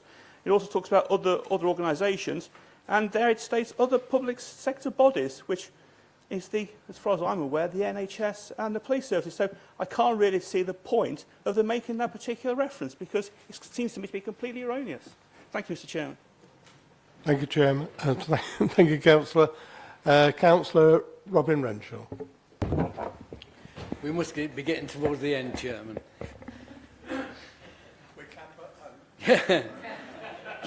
I would warn members against the divide and rule, as Councillor Dodds alluded to. A united public services front will achieve more as we are many. And people think that the local authorities in the conurbations are getting a lot of money. Well, they run like we do, a balanced budget. It's based on the needs of the population. They don't just think, oh, we've got plenty of money, we'll be profligate, because that doesn't help any. And the public certainly will not accept a second-class infrastructure. Certainly the tax receipts nationally could be improved further if we close many of the loopholes that still require plugging. There's been reports in the press, of course, about certain avenues that are still open and they're not being fully funded, and probably if we need be, we need more tax inspectors to make sure they are. Then there's more central money for everybody. Thank you, Chairman. Thank you, Councillor. Councillor Jackie Brockway. Thank you, Chairman. Yes, obviously, along with everybody else, I support this. The debate is very interesting, and I think there are one or two other areas to look at as well, because there's a feeling, I've long had a feeling, because this has been going on for so many years with successive governments, I've long had a feeling that almost this council is being punished for doing too well. When the cuts have been made, we've managed, we've found another way around, we've used our energies to do it. And the justification for all this, again long-standing, does appear to be on perception rather than reality. A perception of able to cope and a perception of a wealth that isn't in reality there. I have that situation in my county council division, where an area is perceived to be wealthy, and that is the word that's been used about it, and so nothing is put in there. No community centre, absolutely nothing. So the ordinary families who live there, which is the majority of the population there, can't even have a children's playgroup unless they go and actually take them into a room where they can crawl around on the floor of a pub. You know, so there is a perception of wealth which doesn't exist, and I do feel that there is that perception around the rural community. There was an occasion some years ago where I drove a certain Secretary of State around a certain part of West Lindsey to show what happened when the MOD had been pulled out of an area with the grass growing, with the shops, no shops, with the deprivation, and arranged the route very carefully so that he was left in no doubt about what certain central government policies had done, and he went back to London and changed things the following week. So it does show that things can actually be changed. They're almost putting us in a begging bowl scenario, whereas it's the Marie Antoinette situation, and there's no bread, let them eat cake. So what they do is just give just enough to keep people quiet. You know, you come and kick and shout, let's give you 6 million, that's okay, they'll go away for a while. I don't think that that's going to happen anymore. We've actually exercised all abilities, we've done everything that's been asked of us with all the different governments, we have been very efficient. Actually, we have been highly professional in very difficult circumstances, and I do feel now that it is time to really stand up and show what rural poverty means, so that those who've got their hands on the money are left in no doubt what it means if they don't respond to us this time. Thank you. Thank you, Councillor. Councillor Hill, would you like to come back? I welcome the debate. And the only one person I would particularly disagree with is Councillor Renshaw. I don't know about you, but I'm here to represent and stand up for the people of Lincolnshire. I'm not interested in standing up for the people of London or wherever else it is, and that's the choice before us. Are we going to stand up for our own people or are we not? And the argument about the whole pot, yes, as I said in my speech, there is a parallel argument going on about the whole pot. But don't kid yourself. Don't think that if suddenly there's more money available, the winners, who are getting so much more, will say, oh, that's all right, we won't take any, we'll give it to some. That won't happen. And I have to say to Labour colleagues that the trouble is, you may say, we'll get a Labour Party, but in the past, when money has been plentiful, Labour have been actually, for valid reasons, given lots more money to urban areas than they did to rural areas. And that's history. I don't want to make a thing of that. So I think this argument that if the pot was bigger, yes, it would all be all right. Don't you kid yourselves. We'd still be in a dogfight, as we always are, about other authorities. And I thought Councillor Strange made a very, very valid point. If the London councils just lost 2%, all the rural areas would get 20%. That just shows you the scale of the unfairness. And we just can't, and some of that is nothing to do with Labour governments. That's to do with a Conservative government many, many years ago, which manipulated the formula so that certain London boroughs actually got lots of money just to operate as flagship policies, as flagship areas. Greater Lincolnshire was mentioned. Why Greater Lincolnshire? Well, I think there is a synergy and we do work well with them. It's a Greater Lincolnshire LEP, of course, and that does all point to more people, and I think working together, coming up with a greater lobby, if you like. I apologise, I didn't mention the police, and Councillor Parker's quite right. The Police and Crime Commissioner is fully supporting the campaign, but a bit like the schools, although, again, the education and universities are also supporting the campaign, they will, and as Councillor Dodds has mentioned, there has been this campaign about fair funding for schools, which has been going on for some time. So the police campaign will run in parallel with ours, because their figures, I think, if they got the average, there would be about £40 million a year better off, or something incredible. So that he will support our campaign, we will support theirs, and there will be a joint campaign as well. And I thought I outlined that people like I've spoken to the representative of the Chambers of Commerce, small businesses in Lincolnshire, the LEP, Institute of Directors, all those sort of people have indicated their support. I've said the health colleagues have also indicated support, universities. I mean, everybody really I want to support. If anybody has any further suggestions as to how we can also get more people, including the public, of course, very important in this, and the likes of parish councils, etc., very, very important. But we want it to be an encompassing campaign from all of Lincolnshire. MPs, of course, will be very much part of that. I've had a positive response from, I've had no negative response at all, but certainly the the MP for Sleaford and Highcombe has been very prominent in supporting the campaign. Had a meeting with the Labour MP for Lincoln, who's also indicated she will support the campaign in principle. So I think I haven't found anybody who was against it, and frankly, why would you? And frankly, if somebody does pop and say they're against it, I would have to question why they're either representing or working for anybody in this county, because we're here to represent them and stand up for them. That's what we intend to do, and I think there should be no problem with getting a campaign going to do that, and I'm hopeful that we'll get the message through so that in future there is discrimination going on, and it's discrimination against rural counties and Lincolnshire, and there is no excuse for it. We're not going to put up with it any longer, and we will be heard, and we will get this matter resolved. So with that, Chairman, I hope we can continue with the unanimous, friendly manner we've been in. My red tie has always been commented on by an ex-Labour member. I thought I'd put it on because I want to be friends with everybody today. Thank you, Councillor Hill. Right, we'll move to the vote. I didn't get an answer to the question. I wonder if Councillor Hill would be kind enough just to explain about, he's talking about the combined authority. Would the money come back to our councils, or would it go to the Greater Lincolnshire body that's meeting shortly? Thank you.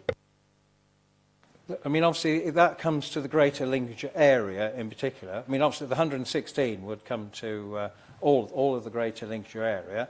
And obviously, there are, in terms of the formula, there are differences, But what we've also got, what we're going to propose to other colleagues, if anybody doesn't get, there needs to be everybody wins, and certainly nobody must lose. So it's very important that everybody feels they have something to gain in this campaign, because even if, but I mean, obviously, you start talking about 116 million, even if all of it went to the county council, which it wouldn't, whatever we did would have a massive impact, because what everybody else does always impacts everybody else. But we're going to make sure that it's clear that if the formula ever is finally changed, that everybody gets advantage from it.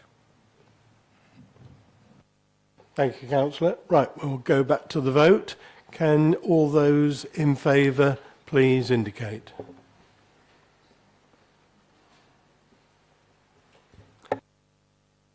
Thank you. Those against?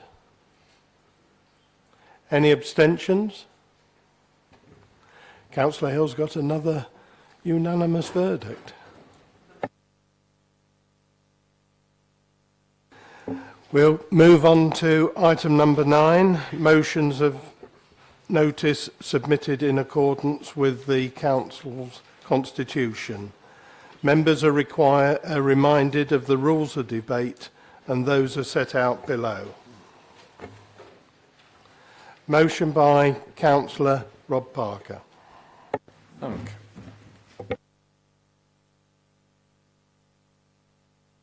What I hope is the hat-trick of unanimous motions.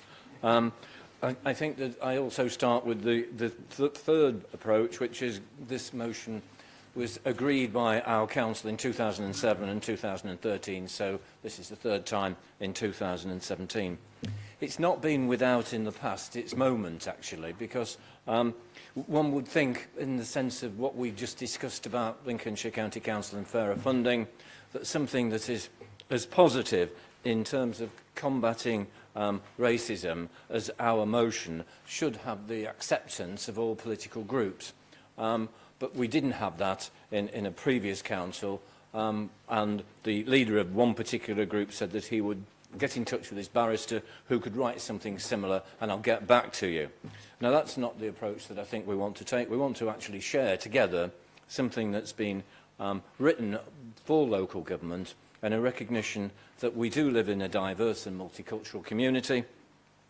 We did agree in 2007 that all group leaders would sign it, and the declaration was in the foyer as you come in off Newland, tucked round the corner. However, it disappeared this week, so we need another one. I think the reasons for that was that it was out of date in the sense that the group leaders had signed it were no longer active on the council. But just to go through briefly, in a few moments, the important principles. Universal Declaration of Human Rights, the principles that we all subscribe to, that all people are equal and should be treated equally, irrespective of race, and that we see this as a strength, actually, of a community, and therefore embrace it. We recognise that, in particular, that we have a responsibility not just to accept this as a document, but to promote it actively within the County Council. For example, in the education system, we understand the essential role, this is at the bottom of page 5, the essential role of the education system in Lincolnshire in developing the future. So it's about combating racism and promoting equality in our schools. And I'm sure that Councillor Bradwell and everybody involved in education will be doing that.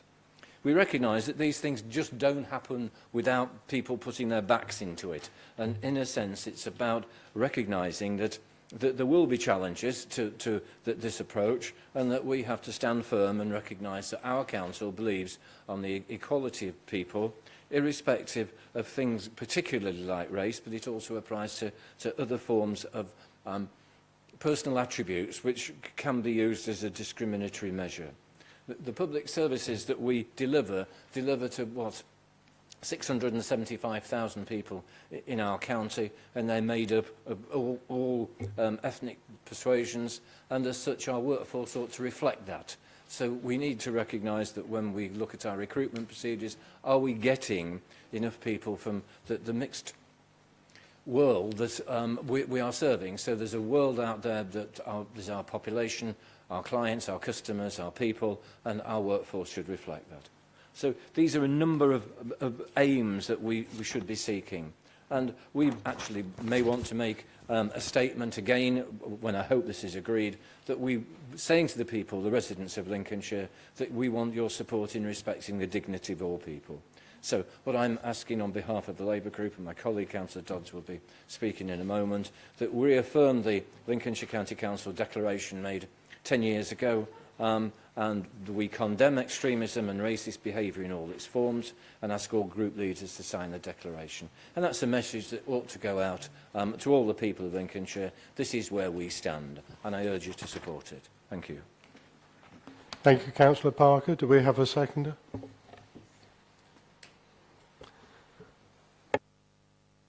We'll open it up for... Sorry.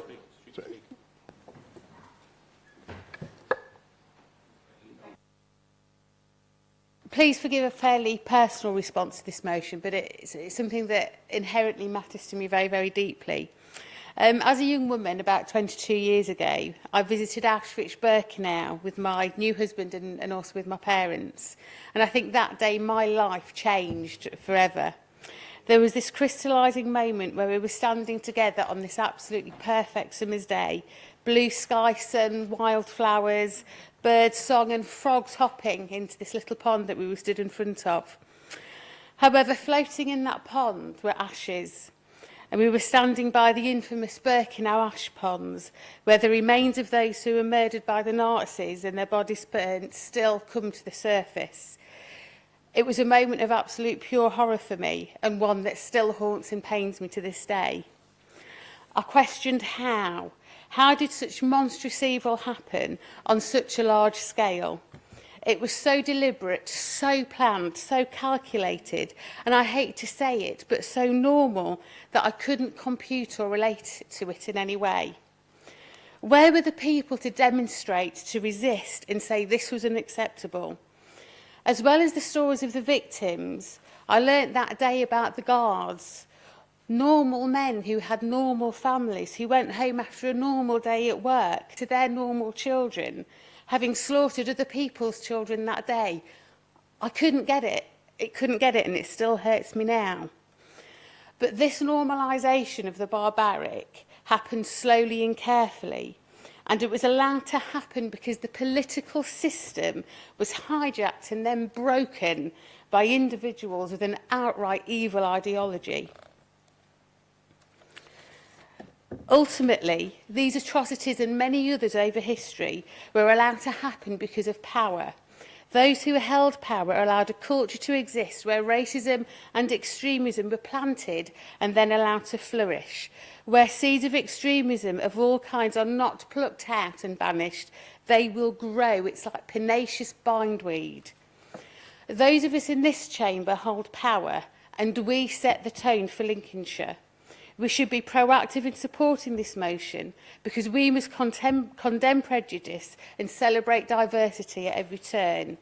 We must not and cannot let there be any other message from this chamber than a total and equal commitment to and dedication to all sections of our community. If you think it's dramatic, look at Charlottesville. Look what's happening today. Look at the BNP who stood in Louth, in Lincolnshire, against me. Remember, it's only 4 years ago that a group leader stood in this council and refused to sign that declaration. Martin Luther King once said, "In the end, we will remember not the words of our enemies, but the silence of our friends." Let us be clear and unequivocal in this chamber today that all members of our Lincolnshire community are our friends and that we are here to serve them. Thank you, Councillor. Councillor Martin Hill. Yes, thank you. Yes, I can reassure Councillor Parker that it is the hat-trick and we will be supporting the motion. Thank you. Councillor Chris Brewis. Thank you, Chairman. I wasn't going to speak, but after what we've just heard, I too have been to both, well, Bergen-Belsen, Therezien, which is German's name, Theresienstadt, and also Oswiecim-Brzezinska, which the Germans call Auschwitz. Isn't it? Everyone should go there once. Everybody.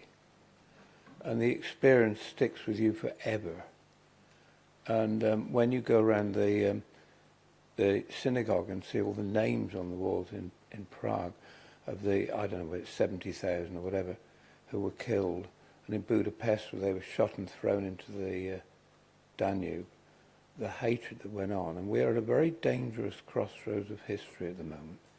If we read our press, what's happening around the world, and some of it here, we seem to be at a moment of intolerance. Very elderly people tell me they have an uneasy feeling how nearly it's like the 1930s. And I certainly believe we're at the most dangerous moment since 1962. It's a frightening moment we are at. And everything we can say to say that at the end of the day, our good lady here has put it much better than I can.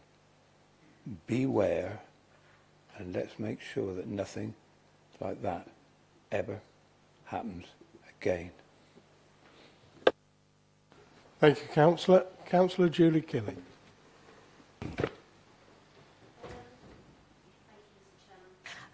As a former teacher of economics and politics, I tried, one of the topics I taught a lot of the time was Europe. So obviously you will probably know my view on the referendum, but I'd like to reinforce what Sarah's just said, because obviously what we've seen following the referendum is a rise in national identity politics where people are growingly intolerant to other races, which is reported in the press, and I completely agree with what both people have just said. And I think as a county council we should stand against that. Rising austerity, nationalism, it's all like a recipe of what did go on in the 1930s. Thank you. Thank you, Councillor. Councillor Marianne Overton. Very much. I too have no trouble in supporting this time as last. Having been brought up in South Africa as a child, I understand very well how it feels to be on one side or the other, and I have to say the area I was living in, we were all very much concerned about the politics and did our very best, even at a small age, to try to change people's minds for the better, to be more accepting and appreciative of each other. The issue that I want to raise is also that there are other prejudices. We've stuck this with we've put in particular about the racial prejudice, but the tribalism can lead to other prejudices as well. Indeed, political prejudice or even others. And I'm concerned also about the incidences of slavery that were reported recently in the press. And it does mean that we do need to be vigilant. And there are all kinds of prejudices where people are not necessarily considered people. They're a bit considered chattels or goods. And it's like considering somebody of a different kind. And I think it is very important that we do maintain vigilance and be very determined to make sure that everybody has an equal opportunity in our society. Thank you. Thank you, Councillor. Councillor Jackie Brockwell. Very quick comment, Chairman. I'm very pleased to hear what Councillor Mrs Overton was saying there. And obviously I'm going to support this, but I do think we need to look at it because I think what we're talking about is intolerance on a much broader spectrum, not just racism. And I know that it does talk about other things. But fundamentally, what we're talking about is intolerance because of people's identity, either given to them at birth or because of chosen identity. And I do feel that perhaps in the next council, in 4 years' time, when hopefully this will be signed again, or a version of this, that we look at the changes in intolerance, because I hate to say it, there are fashions of intolerance. It is fashionable to be intolerant of a particular religious group, and then that fades, and then it moves on to the next. One group moves back into acceptability for some reason. It's waves of intolerance, each of which is as dangerous because it all affects people. And the trouble is, it affects everybody. It doesn't just affect those people who are being prejudiced against. It affects those who are doing well, I was going to say the prejudicing, that's a sort of not the right word, but you know what I mean. So I do feel that we need to consider the whole spectrum of intolerance so that we can be as inclusive as possible, but I will of course be supporting this. Thank you, Councillor. Councillor Angela Newton. Well, 4 years ago, our group was pleased to sign this declaration, and I think more than ever, it's important that we show our concern and support for it now. Our country's got its own problems, but there's more in the world. But we need to do our best and show our people that we're all pulling together. Thank you, Councillor. Councillor Parker, do you wish to come back? That I appreciate the support that's been given, and just a technical detail, I look forward to a signing by all group leaders, and to be inclusive, the single representatives of the Liberal Democrats and the Independent group. Thank you. We'll move to the vote. Can I have an indication of all those in favour of the motion?